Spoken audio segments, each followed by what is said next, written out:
It's Wednesday, and that means that it's time for a new Windows 10 Insider preview in the skip-ahead subset of the fast ring. Build 18855 is the latest from the 20H1 development branch. For the regular fast ring, those users are still on 19H1, receiving builds twice a week while Microsoft prepares for the RTM build. Once that happens, the fast ring will get 19H2 while skip-ahead continues on with 20H1. Being that the skip-ahead ring has skipped so far ahead, it's not getting any real new features just yet.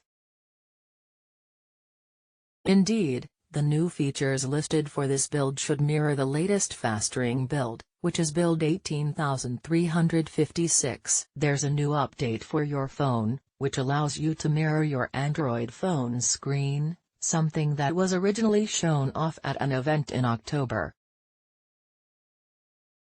Other than that, it's just a bunch of fixes, improvements, and known issues. Here's what got fixed and improved in Windows 10 Build 18855. Notepad now automatically restores unsaved content when Windows restarts for updates. We've enabled microphone in Windows Sandbox, which among other things will improve several accessibility scenarios. We've enabled microphone in Windows Sandbox, which among other things will improve several accessibility scenarios. We've added functionality to configure the audio input device via the Windows Sandbox config file. We've fixed an issue in which the Windows Sandbox time zone was not synchronized with the host.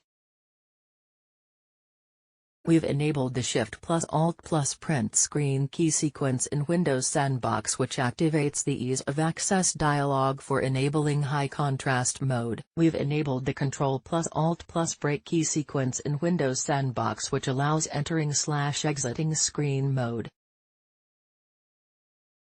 We fixed a recent issue resulting in some insiders experiencing bug checks upon lid close, monitor plug, or monitor unplug. We fixed an issue resulting in preferred region settings getting reset on upgrade in the last few flights. We fixed an issue resulting in the Chinese version of multiple games not working. We fixed an issue in MEMSP that caused some drivers to hard hang the system unload. This could manifest as a hang-on upgrade, depending on the system. We fixed an issue from recent builds that could result in monitors being missing from the built-in color management application. We fixed an issue causing Explorer.exe to crash for some insiders when jump list content was updated. We fixed an issue where text scaling values did not persist across upgrades for Win32 applications. Due to an error reading reliability issue for the change how capitalized text is read feature, the feature has been disabled starting in Build 18855.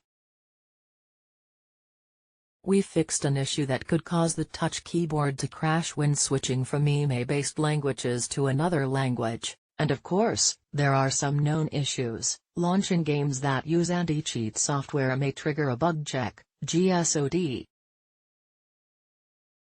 While this flight contains some nightlight improvements, we're continuing to investigate reported issues in this space. When performing reset this PC and selecting Keep My Files on a device that has reserved storage enabled, the user will need to initiate an extra reboot to ensure reserved storage is working again properly. Some Realtek SD card readers are not functioning properly. We are investigating the issue. Creative Xfi sound cards are not functioning properly.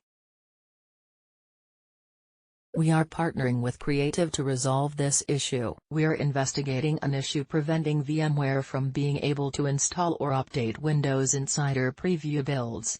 Hyper-V is a viable alternative if available to you. If you install any of the recent builds from the skip ahead and switch to either the fast ring or the slow ring, optional content such as enabling developer mode will fail. You will have to remain in the fast ring to add/install/enable optional content. This is because optional content will only install on builds approved for specific rings. Remember, Windows 10 20H1 is still really early on in development, earlier on than we've ever seen in public testing. There may be more issues that aren't found yet, or there may be some that show up later. After upgrading to 20H1, you'll have to do a clean installation of Windows 10. Go back to a production build. If you're on skip ahead, you can install today's build by heading to Settings, greater than Update and Security, greater than Windows Update, greater than Check for Updates. If not, you're out of luck, as there's limited space in the ring. Keep checking back though, because as space opens up, you'll be able to enroll.